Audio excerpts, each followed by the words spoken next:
Good evening बच्चों लोग, कैसे हो आप लोग। मुझे पूरी उम्मीद है कि आप लोग बहुत अच्छे से होगे और अपनी तैयारी पूरे जोर शोर से कर रहे होगे। अप्रैल अटेम्प्ट में कुछ ही दिन बचे हुए हैं। अब आप काउंट कर सकते हैं अपने फिंगर्स पे।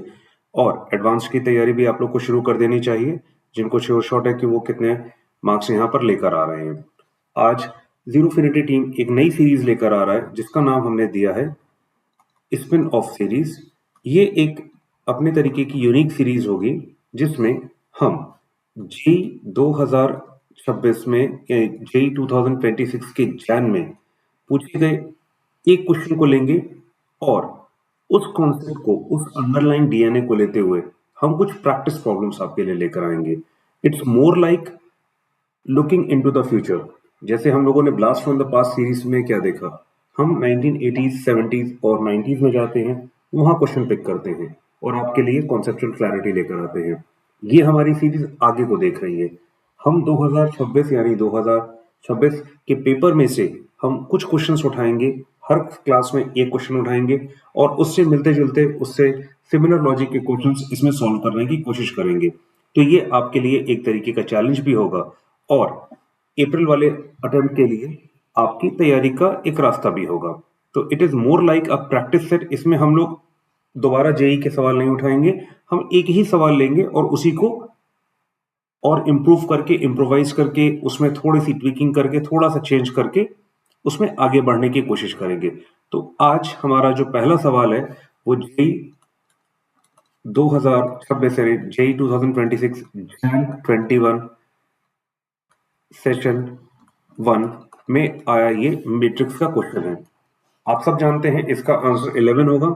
मैं शॉर्ट में इसको रिकैप कर देता हूं क्योंकि आज की जो हमारी स्पिन ऑफ सीरीज पार्ट 1 है उसका बेसिक क्वेश्चन यही होने वाला है। यानी हम जो भी क्वेश्चंस उठाएंगे वो मैट्रिक्स एंड डिटरमिनेंट के उठाएंगे और इस बेसिक कॉन्सेप्ट को लेकर हम आगे बढ़ने की कोशिश करेंगे। तो चलिए पहले हम इसको सॉल्व करते हैं।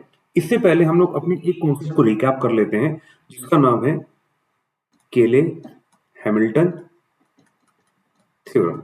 ये एक बहुत इंपॉर्टेंट थ्योरम है और ये हम इस पूरी सीरीज में, इस लेक्चर में हम यूज करने जा रहे हैं। Every square matrix satisfies its characteristic polynomial। ये एक बहुत इंपॉर्टेंट थ्योरम है जो हम यूज करेंगे। हम एक बार देख लेते हैं कि इसमें क्या होता है। ठीक है, हम स्टार्टिंग करने के लिए एक 2x2 की मैट्रिक्स लेते हैं जिसको हम आसानी से समझ सकते हैं। Let A is equal to ABCD be a 2x2 matrix. इसका कैरेक्टरिस्टिक पॉलिनोमियल क्या बनेगा? ये होता है A माइनस लैम्डा आई। इसको सॉल्व करते हैं, ये मुझको दे देगा ABCD माइनस लैम्डा 1001। ये मैं क्लास में पहले भी करा चुका हूँ जब मैंने सॉल्यूशन वीडियोस का डाला था। मैं इसको रिकैप कर रहा हूँ क्योंकि आज का बेसिक क्वेश्चन यही है। इसको लिखा जा सकता है A minus lambda B C D minus lambda. इसका डिटरमिनेंट निकालते तो ये मुझको दे देगा A minus lambda D minus lambda minus B C. This will give me A B minus A lambda minus D lambda plus lambda square minus bc. This will give me lambda square minus a plus d lambda plus ad minus bc। इसको next page पर भी लिख लेते हैं। तो यहां पर हमको मिल जाएगा lambda square minus a plus d lambda plus ad minus bc is equal to 0। ठीक है, ये कैरेक्टरिस्टिक पॉलिनोमियल हो गया। इसको सॉल्व करने के बाद हमको यहां से मिलता है, ये हो गया हमारा कैरेक्टरिस्टिक पॉलिनोमियल। इसको बाहर लिख लेते हैं हम लोग। कैरेक्टरिस्टिक पॉलिनोमियल देखिए, एज पर केले हैमिल्टन थ्योरम मैट्रिक्स जो है वो इसको सेटिस्फाई करेगी, यानी A square minus A plus D A plus A D minus B C I is equal to 0। अगर गौर से देखा जाए तो ये क्या है? ये तो आपके ट्रेस ए दे रखा है और ये क्या चीज है? ये डिटर्मिनेंट ए है। क्यों? क्योंकि ए बी सी डी अगर ये होता है तो ट्रेस क्या होता है? ट्रेस डायगोनल एलिमेंट्स का सम होता है। तो ट्रेस ए हो जाएगा A plus D, sum of principal diagonal, और डिटर्मिनेंट ऑफ ए क्या हो जाएगा? A D minus B C. तो ये यहां पर आ गया। तो इसको क्या लिखा जा सकता है? A square minus trace of A into determinant A plus determinant A into I. हमें एक चीज ध्यान रखनी होगी, ये एक न्यूमेरिकल वैल्यू होगी, ये एक न्यूमेरिकल वैल्यू होगी, ये एक मैट्रिक्स है, ये एक मैट्रिक्स है, ये एक मैट्रिक्स है। तो ये हमारे पास आ गया। अब हमको सवाल में दे क्या रखा है? देखिए सवाल जो हमारे पास दे रखा है वो कुछ इस तरीके से दे रखा है कि हमारे पास एक मैट्रिक्स ए है 2 क्रॉस 2 की, जो कि है आपके ए अल्फा 2 1 2, ठीक है। और इसके बाद दे रखा है कि ये सेटिस्फाई कर रही है A square minus 4a plus 2i को। ये इसका कैरेक्टरिस्टिक इक्वेशन हो गया। और कैरेक्टरिस्टिक इक्वेशन होगा तो हमें पता है कि ये जो वैल्यू होगी ये ट्रेस ए के बराबर होगी, और जो 2 होगा वो डिटर्मिनेंट ए के बराबर होगा। सिंस देखिए हमारे पास ट्रेस ए में अल्फा आ रहा है और अल्फा की वैल्यू हम निकाले बिना आगे बढ़ नहीं सकते हैं, तो हम ट्रेस ए को इस्तेमाल करेंगे। तो ट्रेस ए हमको दे रखा है 4 के बराबर। यहां पर हो जाएगा alpha plus 2 is equal to 4, यानी अल्फा इज इक्वल टू 2। हमारे पास ये वैल्यू आ गई अल्फा की। अब अगर हम डिटर्मिनेंट को देखते हैं तो डिटर्मिनेंट क्या आ जाएगा? अल्फा की वैल्यू 2 रखने के बाद 4 माइनस 2 विच इज 2, और ये 2 यहां दे रखा है, यानी हम लोगों ने बिल्कुल सही स्टेप लिया है, ठीक है। हमको एक मैट्रिक्स बी दे रखी गई है। बी मैट्रिक्स है आपके 1 1 बीटा 1, और ये सेटिस्फाई कर रही है B square minus 2 beta plus I is equal to 0। अब देखिए यहां पर ट्रेस तो हमको दे रखा है 2, ये हो जाएगा ट्रेस के बराबर, और ये हो जाएगा हमारा 1 जो है वो डिटर्मिनेंट ऑफ बी के बराबर हो जाएगा। ट्रेस तो हमारे पास पता है कि 2 है, इसमें हम आगे नहीं बढ़ते हैं, हम डिटर्मिनेंट बी निकालते हैं। वो हो जाएगा 1 minus beta which is equal to 1, यहां से आ जाएगा, यानी बीटा इज इक्वल टू 0। यानी हमारे पास ए मैट्रिक्स आ गई 2 2 1 2, एंड बी मैट्रिक्स आ गई 1 1 0 1, ठीक है। अब हमसे कहा गया है we have to find the value of this particular monster, यानी A cube minus B cube का एडजॉइंट लेना है, उसके डिटर्मिनेंट की वैल्यू निकालनी है, ठीक है। अगर हम गौर से देखें तो हमको पता है एडजॉइंट ऑफ ए की वैल्यू क्या होती है? ये होती है A determinant to the power n minus 1, where n is the order of the matrix A, ठीक है। तो यानी यहां पर क्या हो जाएगा? ये हो जाएगा आपके A cube minus B cube determinant to the power 2 minus 1, यानी A cube minus B cube का डिटर्मिनेंट, ठीक है। क्योंकि यहां पर ए का डिटर्मिनेंट दे रखा, ए का ऑर्डर दे रखा है 2, बी का ऑर्डर दे रखा है 2, तो इससे 2 माइनस 1 यहां पर हो जाएगा, यहां पर ये आ गया। तो हमें सिंपली ए क्यूब माइनस बी क्यूब का डिटर्मिनेंट निकालना है। अब हम ए क्यूब निकालेंगे कैसे? देखिए हमारे पास दो रास्ते हैं। एक है डिफिकल्ट वे, जिसकी में ज्यादा चांसेस है कि एग्जामिनेशन में गलती हो सकती है, और दूसरा तरीका है इजी वे। हम इजी वे लेते हैं, डिफिकल्ट वे में मैं समझा देता हूं क्या है। हमारे पास ए दे रखा है 2 2 1 2, हम इससे निकालने की कोशिश करें ए स्क्वायर। जब ए स्क्वायर निकल आए तो ए क्यूब को लिखें ए स्क्वायर इंटू ए, ये हम निकालते हैं। पर एग्जामिनेशन के प्रेशर में 2 क्रॉस 2 की मैट्रिक्स को भी कई बार मल्टीप्लाई कर पाना थोड़ा सा मुश्किल हो जाता है, तो हम इस तरीके को नहीं लेंगे। ये हम जब प्रैक्टिस करेंगे तो अपनी प्रैक्टिस और अपने कैलकुलेशन को स्ट्रॉन्ग करने के लिए घर पे अपने एक कंट्रोल्ड एनवायरनमेंट में हम इसको कर सकते हैं, बट एग्जामिनेशन में इसको ट्राई नहीं करते। एग्जामिनेशन में हम लोग इस्तेमाल करते हैं जो फॉर्मूला हमको दे रखा है, जो कैरेक्टरिस्टिक इक्वेशन हमको दे रखा है, A square minus 4a plus 2i is equal to 0। यहां से ए स्क्वायर की वैल्यू क्या आ गई? 4a minus 2i। यहां से अगर ए स्क्वायर से ए से मैं मल्टीप्लाई कर देता हूं इससे ए स्क्वायर को, तो ये हो जाएगा A cube a into 4a minus 2i, this will give me 4a square minus 2a। 4a square की वैल्यू क्या है? 4a minus 2i minus 2a, this will give me 16a minus 8i minus 2a, this will give me 14a minus 8i। यानी a cube की value हो गई 14 into a, 2 2 1 2 minus 8 times 1 0 0 1, This will give me 28, 28, 14, 28 minus 8008. This will give me 20. This will give me 28. This will give me 14. This will give me 20. Similarly, b किसको satisfy कर रहा है? b satisfy कर रहा है हमारे b square minus 2b plus I is equal to 0. This implies b square is equal to 2b minus I is equal to 0. This implies b cube is equal to 2b minus I into b. This will give me 2b square minus b. b square की जगह लिखा जा सकता है 2b minus I minus b. This will give me 4b minus 2I minus b. This will give me 3b minus 2I. ये हमारे पास आ गया. ठीक है, चलिए अब हम उसको सॉल्व करते हैं. इसकी वैल्यू क्या आएगी? Therefore b cube is equal to 3b minus 2i. 3b की वैल्यू क्या है? 1101 minus 2 1001. This will give me 3303 minus 2002. This will give me 1301. यहां से a cube minus b cube क्या आ गया? a क्यूब की वैल्यू मुझे पता है, वो है 20, 28,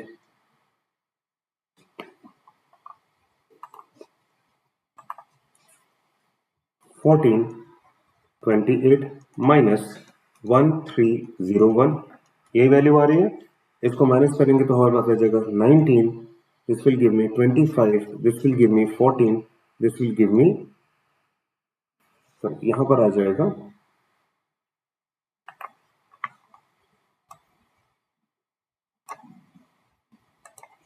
दिस विल गिव मी 20. तो यहां पर फिर से 19 आ जाएगा. अब देखिए हमें निकालना क्या है. हमें पता है कि जो adjoint of a cube minus b cube is equal to a cube minus b cube हो जाएगा. यहां से हम क्या निकाल सकते हैं? Determinant of a cube minus b cube which will be determinant of 19, 25, 14, 19. This will give me 19 into 19 minus 25 into 14. This will give me 361 minus 350. This will give me 11. So ये आंसर हम लोग कई बार सॉल्व कर चुके हैं. कई सारे respected teachers ने इसको सॉल्व किया है अपने तरीके से और ये वैल्यू 11 इसकी आ रही है. 11 is the answer for this. अब हम इसमें एक स्टेप आगे जाते हैं. ठीक है, और इस सवाल को यहीं नहीं रोकते हैं. अब हम लोग एक्चुअल सवाल करना शुरू करते हैं. अगर इसका एक वेरिएशन आ जाता है इस सवाल का, तो हम उसको कैसे करेंगे? इस सवाल, जो सवाल मैं आपको दिखाने जा रहा हूं, वो प्योरली पावर ऑफ विजुअलाइजेशन पर डिपेंडेंट है. चलिए उस सवाल को हम लोग देखते हैं. वो सवाल रहा ये. अगर हमारे पास एक मैट्रिक्स दे रखी है 2x2 की, हम लोग चलिए 2x2 में ही काम कर रहे हैं क्योंकि एग्जामिनेशन में 2x2 की मैट्रिक्स पूछी गई थी. ये एक 2x2 की मैट्रिक्स दे रखी है और हमसे कहा गया है a to the power 20 is equal to alpha a plus beta I. Then what is the value of this determinant of adjoint of a alpha plus beta I? ठीक है, तो यहां पर a दे रखा गया है, a to the power 20 पूछा गया है. अब देखिए, अगर मेरे पास मैं फिर से मैं कहूंगा इसको निकालने के दो तरीके हैं. दो क्या, मैं यहां कहूंगा दो तरीके इसको लेकर चलते हैं हम. दो तरीके में पहला हो जाएगा a20 निकालने का. आपके एक है मल्टीप्लीकेशन मेथड. मल्टीप्लीकेशन मेथड में हम लोग क्या करेंगे? a से हम लोग निकालेंगे a स्क्वायर, उससे हम आगे बढ़कर जाएंगे a to the power 4. a to the power 4 हो जाएगा तो a to the power 4 into a to the power 4 मुझको दे देगा a to the power 8. a to the power 8 into a to the power 8 दे देगा मुझे a टू द पावर 16. और फिर a to the power 4 into a to the power 16 ये मुझको दे देगा a टू द पावर 20. अब इतनी लंबी कैलकुलेशन अगर हम लोग एग्जामिनेशन में करने बैठ गए तो we will be gone. Paper पूरा यहीं खत्म हो जाएगा. इसके बजाय अब हम लोग करते हैं, इससे पैटर्न फाइंड करने की कोशिश करते हैं. और उसके बाद जो हमारा एक अच्छा सा थ्योरम दे रखा है, थ्योरम ऑफ मैथमेटिकल इंडक्शन, जो कि हम रियल टाइम में यूज नहीं करेंगे, हमें पता है कि उससे आ जाएगा. आज पर प्रैक्टिस करने के लिए उसको हम यूज करेंगे. तो हम यहाँ पर पैटर्न को फाइंड करेंगे और उसके बाद हम मैथमेटिकल इंडक्शन के फॉर्मूले प्रिंसिपल को यूज करते हुए आगे बढ़ेंगे. और इस सवाल में एक ट्विस्ट भी आएगा, वो भी मैं आपको समझा दूं कहां पर ट्विस्ट आएगा. देखिए, यहां पर ए हमको दे रखा है 1 0 1 1, यानी डायगोनल एलिमेंट्स 1 और 1 है, क्योंकि इसी में ट्विस्ट आगे आएगा थर्ड सवाल में। तो यहां से हमको मिल जाएगा ए स्क्वायर हो जाएगा a into A, this will give me 1 0 1 1 multiplied by 1 0 1 1, this will give me 1 1 0 into 1 1 दे देगा मुझे, 1 into 0 0, यहाँ 0 आ जाएगा, यहाँ पर 1 और 1 मुझे 2 दे देगा, यहाँ पर 1 into 0 0 दे देगा, प्लस 1 into 1 1 दे देगा, यानी यहाँ पर अगर 2 दे रखा है तो यहाँ पर 2 आया। अब मैं ए क्यूब निकालता हूँ, ए क्यूब हो जाएगा A square into A, this will give me 1 0 2 1 into 1 0 1 1, this will give me 1 into 1 1 0, ये मुझे 1 दे देगा, 1 0 0 1 0 2 1, यानी 2 into 1 प्लस 1 into 1 ये मुझको 3 दे देगा, और 2 into 0 0 और 1 into 1 1, ये मुझको 1 दे देगा। यानी यहाँ पर जो दे रखा है वो यहाँ पर आ रहा है, तो क्या हम इसको कह सकते हैं A to the power n is equal to 1 0 n 1 कह सकते हैं, पर इसको एक बार हम लोग करके देख लेते हैं, ठीक है। अभी हमारे पास टाइम की लिबर्टी है, उसको एक बार करके देख लेते हैं, ठीक है। तो प्रिंसिपल ऑफ मैथमेटिकल इंडक्शन क्या कहता है कि let us assume it to be true for n is equal to k is a natural number. अब देखिए यहां पर इसको मान लिया हमने a to the power k is equal to 1 0 k 1 आ गया, ठीक है। अब हमें इसको दिखाना किसके बराबर है, हमें दिखाना है कि a to the power k plus 1 के लिए ट्रू है, तो a to the power k plus 1 क्या हो जाएगा, a k into a, this will give me 1 0 k 1 into 1 0 1 1, this will give me 1 into 1 0, ये मुझको 1 दे देगा, 1 0 0 1 0 k प्लस 1, यहाँ पर k प्लस 1 आ गया और यहाँ पर मुझको 0 ऊपर दे देगा। तो दिस इज ट्रू फॉर, दस हमने क्या शो कर दिया कि जो k की पावर यहाँ पर k प्लस 1 की पावर यहाँ पर है वही हमने यहाँ लाकर दिखा दिया। तो therefore by mathematical induction this is true for n is equal to for all n, for all n belonging to n. Therefore, a to the power n is equal to 1 0 n 1. Therefore, a to the power 20 क्या हो जाएगा, a to the power 20 हो जाएगा 1 0 21। अब देखिए, अब यहां पर हमारा पावर ऑफ विजुअलाइजेशन काम करेगा, कैसे वो देखते हैं। देखिए यहां पर हमको दे रखा गया है a to the power 20 is equal to a alpha plus b into I, ठीक है। ये है हमारा टाइम वेस्टिंग स्टेप, अगर हम इसको करने चले जाते हैं, और यहीं पर हमारा ट्रैप भी है। हमारा दिमाग हमको फोर्स करेगा कि नहीं, हम अल्फा ए प्लस बीटा आई में अल्फा और बीटा की वैल्यू निकालें और उसको सॉल्व करें, पर हम इसको गौर से देखते हैं। हमसे पूछा क्या गया है, हमसे पूछा गया है adjoint of A alpha plus beta I which can be written as adjoint of a to the power 20।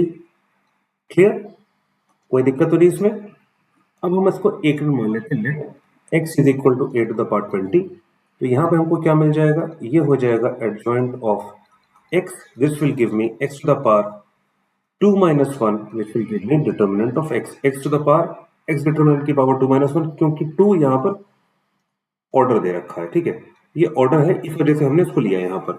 तो यानी यहाँ पर हमको क्या मिल गया, adjoint of alpha A plus beta I is nothing but x की वैल्यू क्या है, a टू द पावर 20, और a टू द पावर 20 क्या दे रखा हमको, a टू द पावर 20 हमको दे रखा गया है 1 0 21। Determinant, this implies determinant of a to the power 20 हो जाएगा 1 0 20 इंटू 21, यहाँ पर 1 दे देगा मुझे, तो यानी इसकी वैल्यू क्या आ गई 1। सिंपल सा आंसर ये। यहां पर ट्रैप क्या था, यहां पर ट्रैप ये था कि हमको ये फोर्स किया जा रहा था या हमको मोटिवेट किया जा रहा था कि इससे हम लोग अल्फा और बीटा की वैल्यू निकालें। वो निकालने की जरूरत ही नहीं है, अगर निकालेंगे तो टाइम वेस्ट करेंगे, हमारा कोशिश ये होनी चाहिए कि हम कैसे पैटर्न को विजुअलाइज करें और कैसे हम आगे बढ़ सकते हैं। चलिए, आई होप ये सवाल आप लोग को क्लियर हो गया होगा। अगर कहीं पर भी डाउट है तो प्लीज कमेंट सेक्शन में ड्रॉप कर दीजिएगा अपना डाउट, हम इसका क्लैरिफिकेशन वीडियो में लेकर आ जाएंगे। अब हम देखते हैं अपना अगला सवाल। ये सवाल इसी सवाल का वेरिएशन है और हमने उसे जरा सी ट्विकिंग कर दी है। देखिए हमने क्या किया, यहां पर डायगोनल एलिमेंट्स वहां पर क्या लिए थे, वहां पर हमारे डायगोनल एलिमेंट्स थे 1 1, वो था वहां पर 1 0 1 1, यानी डायगोनल एलिमेंट्स हमारे थे 1 और 1। यहां पर हमारे डायगोनल एलिमेंट्स हो गए 2 और 2। क्या इससे सवाल में कुछ चेंज आ जाता है? हम ये कोशिश करते हैं। देखिए हमें कॉन्सेप्ट अगर क्लियर है तो आईआईटी किसी भी तरीके का वेरिएशन हमसे पूछेगा, हम उसको बहुत आसानी से कर लेंगे, पर जरूरी है कि हमारे कॉन्सेप्ट क्लियर होने चाहिए। तो चलिए फिर से वही इजी और कठिन तरीके में हम लोग इजी तरीका लेते हैं मैथमेटिकल इंडक्शन का और पैटर्न फाइंड करते हैं पहले। तो ए स्क्वायर क्या हो जाएगा, वो हो जाएगा a into A which is nothing but 2102 2102। This will give me 2 into 2 4, ये 0 दे देगा मुझे, 2 plus 2 which is 4, 0 into 2 2 into 0 0, 0 into 1 0 4। देखिए ये तो बहुत आसानी से अच्छा आ गया कि 2 की 2 यहां पर लिखा तो 4 आ गया, पर यहां पे देखिए एक ट्रैप है। हम इसको 2 को इस 4 को कैसे लिख सकते हैं, इस 4 को ये भी लिख सकते हैं और ये भी लिख सकते हैं, ठीक है। 2 इंटू 2 चीज वही आएगी, बट कहीं ना कहीं कुछ ना कुछ पैटर्न डिस्टर्ब हो सकता है, तो इसलिए हम उसको एटलीस्ट ए क्यूब और ए टू द पावर 4 में निकाल के देखते हैं। अब हम लोग आते हैं ए क्यूब की तरफ। ये हो जाएगा A square into A square की वैल्यू है 4404। देखिए यहीं पर अब आपको समझ में आएगा कि क्यों हमने सीधे इसको इस तरीके से नहीं लिखा, क्यों हमने इसको ब्रेक करके लिखने की कोशिश की। 2102, इसको अगर मल्टीप्लाई करते हैं तो 4 2 से 8। चलिए ये डिफरेंट आ गया ना। अब क्या होगा, 4 और 8 यहां पर आ गया 12, ये 0 मुझे दे देगा, ये मुझे 8 दे देगा। अब देखिए यहां पे तो तीनों बराबर आए थे, यहां पे तीनों बराबर नहीं आए हैं, ये और ये बराबर आया है, ये बराबर नहीं आया है, ठीक है। हम a4 निकालते हैं तब हमें पैटर्न और क्लियर होगा। This can be written as a square into a square 4404 4404।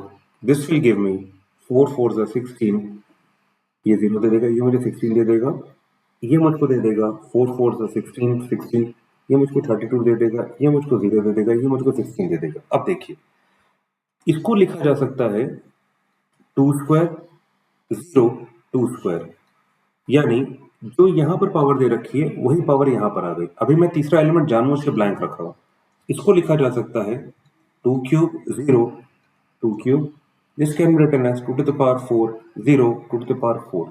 अब देखिए ये है 12, 12 को मैं क्या लिख सकता हूं, 12 को मैं 4 इंटू 3 लिख सकता हूं, इसको मैं लिख सकता हूं 32 को 4 इंटू 8, यानी और इसको लिख सकता हूं मैं 2 क्रॉस 2, दिस 4 को 2 क्रॉस 2, तो ये हो जाएगा 2 स्क्वायर। यहाँ पर जो स्क्वायर दे रखा है क्या मैं इसको ऐसे लिख सकता हूं,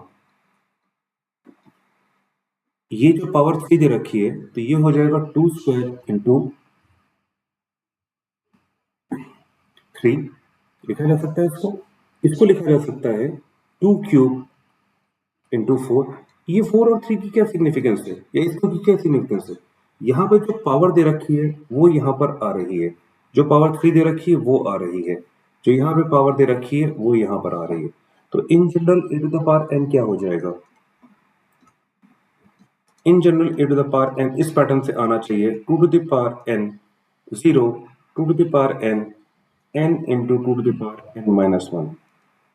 चलिए अगर ये सही है तो इसको हम मैथमेटिकल इंडक्शन से प्रूव कर सकते हैं। चलिए कोशिश करते हैं इसको मैथमेटिकल इंडक्शन से प्रूव करने की।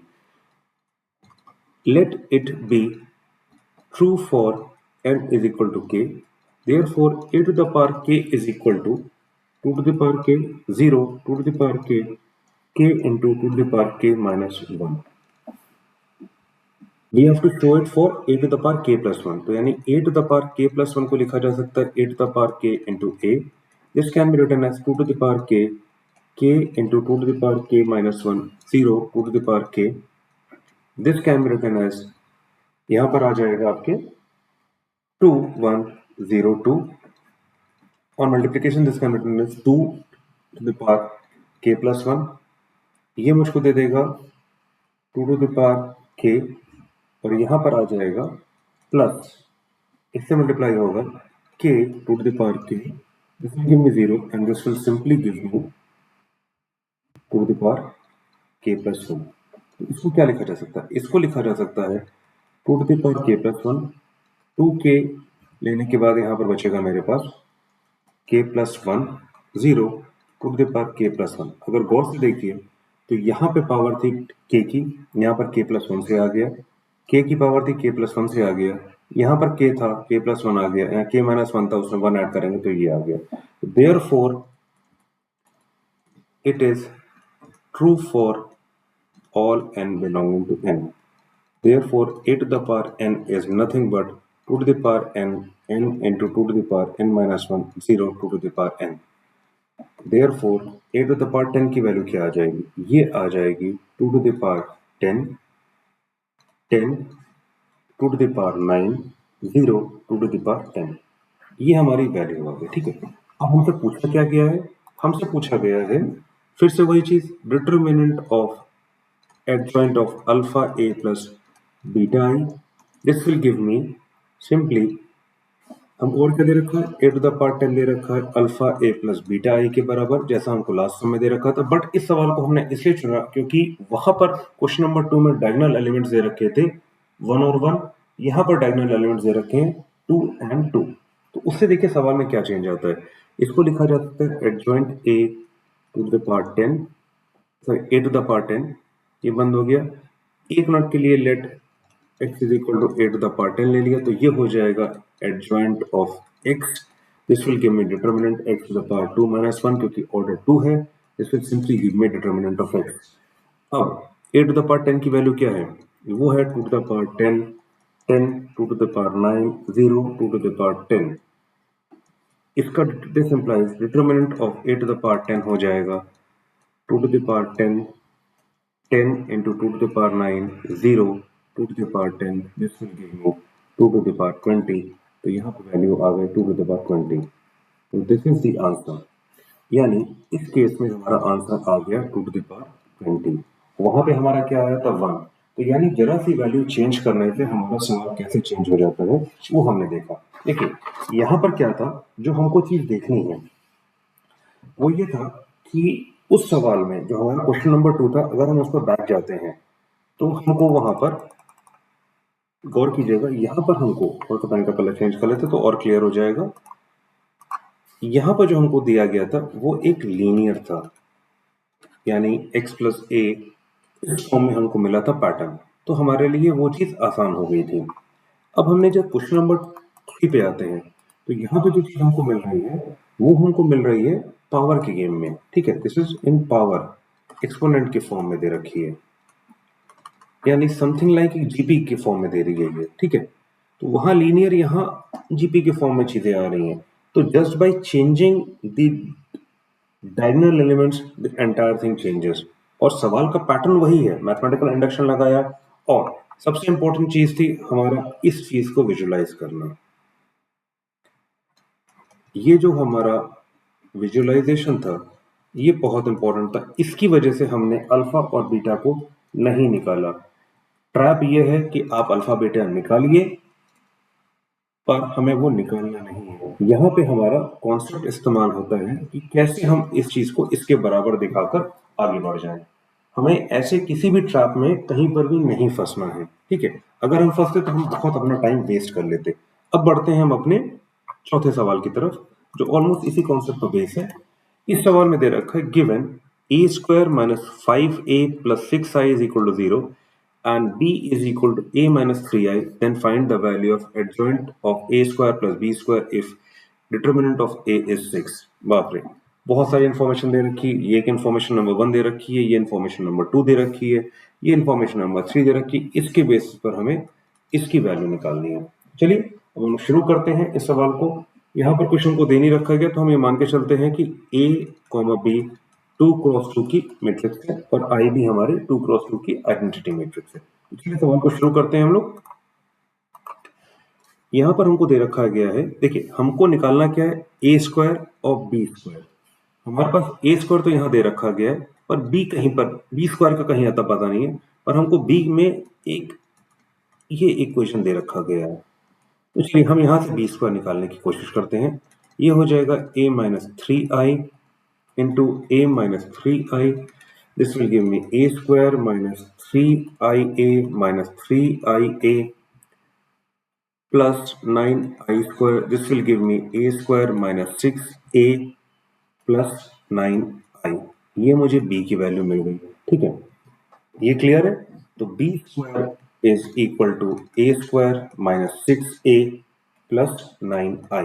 हमको निकालना क्या है, we have to find out a square plus b square. तो a square plus b square की वैल्यू है a square minus 6a plus 9i। ये we have obtained, this is asked, ये पूछा गया है, ठीक है। ये हो जाएगा 2a square minus 6a plus 9i, ये मुझको मिल गया। यहां से जो हमको गिवन दे रखा है a square minus 5a plus 6i is equal to 0, यानी a square is equal to 5a minus 6i।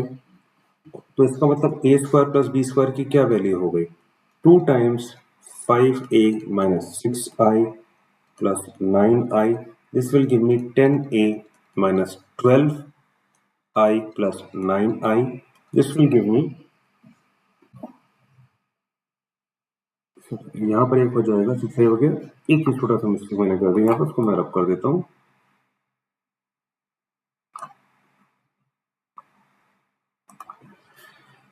To square minus 6a plus 9i. This will give me 10a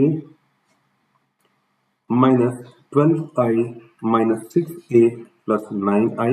This will give me 4a minus 3i. तो यानी A square plus B square की value आ गई 4a minus 3i। ये clear है, यहां तक तो कोई दिक्कत नहीं है। अब देखिए हमको दे रखा गया है A square minus 5a plus 6i is equal to 0। ये कैरेक्टरिस्टिक इक्वेशन है, कैरेक्टरिस्टिक इक्वेशन ऑफ ए दे रखा है, ठीक है। देयरफॉर कैरेक्टरिस्टिक पॉलिनोमियल क्या होगा, वो हो जाएगा lambda square minus 5 lambda plus 6 is equal to 0। क्योंकि टेलर हैमिल्टन थ्योरम क्या कहता है कि हर एक स्क्वायर मैट्रिक्स अपना कैरेक्टरिस्टिक पॉलिनोमियल को सेटिस्फाई करती है। तो इससे हमारे इगन वैल्यूज क्या आ जाएंगी, lambda square minus 3 lambda minus 2 lambda plus 6 is equal to 0। Lambda common लिया, lambda minus 3 minus 2 lambda minus 3, this will give me 0। Lambda minus 2 lambda minus 3 is equal to 0, lambda is equal to 2 3। ये हमको eigen values मिल गई इसकी by solving the characteristic equation, ठीक है। अब हमारे पास ये मैट्रिक्स दे रखी है जिसका कैरेक्टरिस्टिक इक्वेशन ये दे रखा है, तो इसकी वैल्यूज क्या आ जाएंगी, इसकी इगन वैल्यूज क्या आ जाएंगी।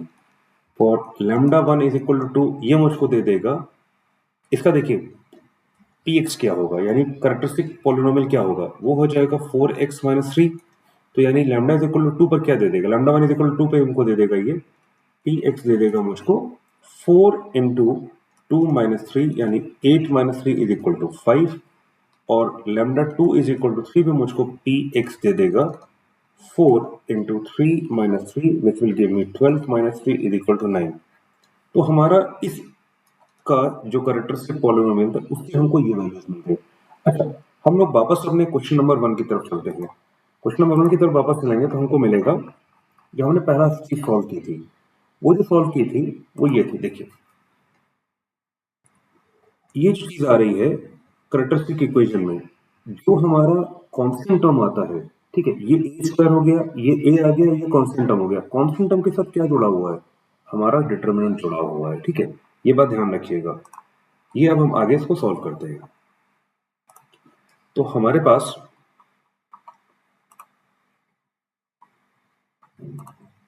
जो वैल्यूज आई हैं वो आ गई eigen values of 4a minus 3i are, ये आ गई 5 एंड 9।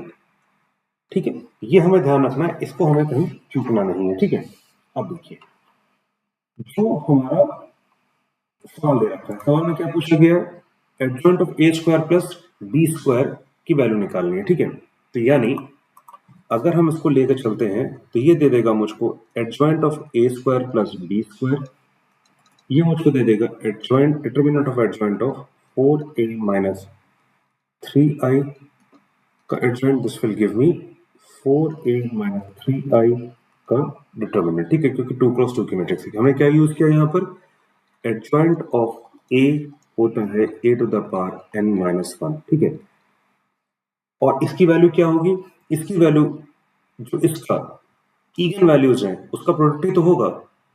देखिए ईगन वैल्यू से क्या मिलता है मुझे, मेरे पास इसकी ईगन वैल्यूज आ गई हैं 5 एंड 9, तो जो इसका कैरेक्टरिस्टिक पॉलिनोमियल आएगा वो x माइनस 5 और x माइनस 9 होगा, यानी x square minus 9x minus 5x plus 45 is equal to 0, यानी x square minus 14x plus 45 is equal to 0। इसको अगर मैं x कह देता हूं तो ये capital x square minus 14 capital x plus 45i, ये हो जाएगा इसका, ये था इसका कैरेक्टरिस्टिक पॉलिनोमियल और ये हो जाएगा इसका कैरेक्टरिस्टिक इक्वेशन, तो इसको सेटिस्फाई करेगा। तो इसकी वैल्यू कितनी होगी, डिटरमिनेंट ऑफ x क्या होगा, वो यही तो होगा, this is determinant x nothing but 4a minus 3i, यानी 45 के बराबर। और ये क्या है, ये हमारा है adjoint of a square plus b square के बराबर। तो सवाल हमारा यहीं खत्म होता है और आंसर आ जाता है उसका 45। देखिए हमने यहाँ पर क्या यूज किया, हमने यहाँ पर ईगन वैल्यू के कॉन्सेप्ट को यूज किया। मैंने शुरू में भी कहा था कि इस पार्ट 1 में हम केले हैमिल्टन थ्योरम को पूरी तरीके से यूज करेंगे। हमने अपने उस इक्वेशन को जो डिटरमिनेंट के अंदर adjoint A square plus B square दे रखा था, उस A square plus B square को हमने इसमें रिड्यूस किया। उसके बाद हमने कैरेक्टरिस्टिक इक्वेशन की और कैरेक्टरिस्टिक पॉलिनोमियल की डेफिनेशन को इस्तेमाल करते हुए ईगन वैल्यूज निकाली अपने ओरिजिनल गिवन इक्वेशन की। उसके बाद हमने उससे ईगन वैल्यूज निकाली 4a माइनस 3i की, और उसके बाद जो हमारा इक्वेशन था, हम जानते हैं केले हैमिल्टन थ्योरम के हिसाब से A square minus trace of A into A plus determinant of A into I is equal to 0 होता है। ये हमारा एक रियल नंबर होता है, ये हमारा एक रियल नंबर होता है, ये एक मैट्रिक्स है, ये एक मैट्रिक्स है, ये एक आइडेंटिटी मैट्रिक्स है। ये सब हमारे मैट्रिक्स से रखी हैं। ये क्लियर होना चाहिए। अगर आपको ये क्लियर है तो हमें आगे बढ़ने में कोई दिक्कत नहीं। तो बच्चों ये सवाल क्लियर है, अगर कहीं पर भी कोई डाउट होता है प्लीज कमेंट सेक्शन में ड्रॉप करके पूछ लीजिएगा। चलिए अब हमारा अगला सवाल आता है जो इसी कॉन्सेप्ट को इस्तेमाल करता है। ठीक है, तो इस सवाल को देखते हैं। इस सवाल में दे रखा है given A square minus 5a plus 7i is equal to 0, then find the value of adjoint of a minus I and adjoint of a minus 4i। इसके अलावा कुछ नहीं दे रखा है। हम 2 क्रॉस 2 की इसको मैट्रिक्स लेकर चलते हैं और उसको सॉल्व करने की कोशिश करते हैं। ठीक है, यहाँ पर फिर से हम केले हैमिल्टन थ्योरम का इस्तेमाल करेंगे। केले हैमिल्टन थ्योरम हमको क्या कहता है, वो हमसे कहता है every square matrix satisfies its characteristic polynomial। अगर ये, थोड़ा सा पेन का कलर चेंज कर लेते तो और क्लियर हो जाएगा। अगर ये हमारा कैरेक्टरिस्टिक इक्वेशन है तो इसके कॉरस्पॉन्डिंग जो कैरेक्टरिस्टिक पॉलिनोमियल होगा वो क्या होगा, वो हो जाएगा x square minus 5x plus 7 is equal to 0। Let us call it as p of x। ठीक है, ये क्लियर है। अच्छा, p ऑफ x होता क्या है, अगर गौर से देखा जाए तो ये होता है a माइनस एक्स आई के बराबर, यानी a माइनस लैम्डा आई के बराबर। यही तो चीज होती है, इसके अलावा तो कुछ और होगा नहीं। ये क्लियर है। तो P ऑफ 1 क्या होगा? P ऑफ 1 हो जाएगा a माइनस 1 इंटू आई, यानी a माइनस आई, ठीक है। इसकी वैल्यू क्या हो जाएगी? 1 minus 5 plus 7, this will give me 8 minus 5 which will give मी 3। ये पार्ट तो निकाल लिया हमने। सिर्फ और सिर्फ ये कैरेक्टरिस्टिक इक्वेशन, इस चीज को विजुलाइज करने की बात है। ये हमारा कैरेक्टरिस्टिक पॉलिनोमियल हो गया। और कैरेक्टरिस्टिक पॉलिनोमियल आता कैसे है? a माइनस एक्स आई के बराबर। देखिए यहाँ पर कंफ्यूज मत होइएगा, यहाँ पर हमने मैट्रिक्स यूज की है और उसको जब हम सॉल्व करते हैं तो हमको एक इक्वेशन मिलता है। अगर हम फिर से इक्वेशन नंबर अपने पहले सवाल की तरफ जाते हैं तो देखिए हमको यहाँ क्या दे रखा था। यहाँ पर जब हमने सॉल्व किया, जब हमने सॉल्व करना शुरू किया तो a माइनस लैम्डा आई से हमने शुरुआत की, यानी मैट्रिक्स स्केलर मैट्रिक्स, और अल्टीमेटली हम कहाँ पहुंच गए? a lambda square minus terms का एडिशन, जो मैट्रिक्स के जो a11 और a22 था उसका एडिशन करके लैम्डा के साथ हमने इसको मल्टीप्लाई किया। उसके बाद हमने कांस्टेंट टर्म में ad माइनस bc लिया जो कि आपके डिटर्मिनेंट की वैल्यू थी। यानी a माइनस लैम्डा आई से हम शुरुआत करेंगे, बट हम आगे बढ़ते हुए पहुंच जाएंगे इस जगह पे जहां पे हमको ये वाला इक्वेशन मिलेगा, ठीक है। तो P1 की वैल्यू ये आ गई। P4 क्यों ले रहा हूं? क्योंकि P4 मुझको दे देगा 4 dot I which will give me a minus 4i, और ये मुझको क्या दे देगा? 16 minus 5 into 4 plus 7, this will give me 16 minus 20 plus 7, this will give मी 3। ये हमारे पास आ गया, ठीक है। तो what is the answer? Answer जो क्वेश्चन दे रखा है हमारा, क्वेश्चन में आ गया इसकी वैल्यू 3 है, इसकी वैल्यू 3, इन दोनों को मल्टीप्लाई करेंगे, आंसर आ जाएगा 9। तो दिस वाज द सम। इस सवाल में कुछ और नहीं था। हमने आईआईटी का एक सवाल लिया जो जनवरी 2026 के सेशन 1 में, जो कि जनवरी में हुआ था, उसकी शिफ्ट 1 में आया था। वहां से एक सवाल पिक किया मैट्रिक्स का, और हमने उसको बेस बनाते हुए अपनी आगे की तैयारी शुरू की कि कैसे हम उस सवाल के different variations, logic same, same DNA को इस्तेमाल करते हुए और नए सवाल कैसे बना सकते हैं। हमारी टीम ने ये सवाल खोजे और आपके लिए एक स्पिन ऑफ सीरीज बनाई। अगर हम छोटा सा एक एग्जांपल लें, सभी ने मनी हाइस्ट सीरीज देखी होगी, उसके सारे कैरेक्टर्स सबको बहुत पसंद होंगे। सबसे ज्यादा कैरेक्टर जो पसंद आया लोगों को वो प्रोफेसर आया या बोलिन आया। तो बोलिन की अपनी एक स्पिन ऑफ सीरीज आ गई है ना, तो हम हर एक सवाल को बोलिन मानते हुए आगे बढ़ेंगे और उस पर एक स्पिन ऑफ सीरीज बनाएंगे। हमारी कोशिश ये रहेगी कि जितने भी सवाल आईआईटी 2026 एंड 2026 जनवरी सेशन में आए हैं उसके हम एक एक सवाल को पिक करें। ठीक है, डिफिकल्ट टास्क है, बट आप लोग के सहयोग से, आप लोग के साथ और आप लोगों के लिए इतना बिल्कुल हम लोग करेंगे। हम सवाल लेंगे और उस सवाल को लेकर हम आगे बढ़ेंगे, और इसी तरीके के कुछ चुनिंदा क्वेश्चंस को हम लेकर आएंगे जो आपके प्योरली प्रैक्टिस सेट्स होंगे। ये सीरीज हमारी blast from the past series से बिल्कुल डिफरेंट है कि उसमें हम पीछे देखते हैं, उसमें हम जाते हैं 1970s, 80s और 90s में, और इस सीरीज में हम बेस बनाएंगे आज के सवाल को और उस रूट से हम आगे बढ़ने की कोशिश करेंगे। हम नेक्स्ट क्लास में एक और बहुत अच्छा क्वेश्चन हमने पिक किया है, उस पर हम 12 या 13 सवाल आपके लिए लेकर आएंगे इस सीरीज के तहत। तो till then, it's your professor signing off. Have a very nice day. All the very best.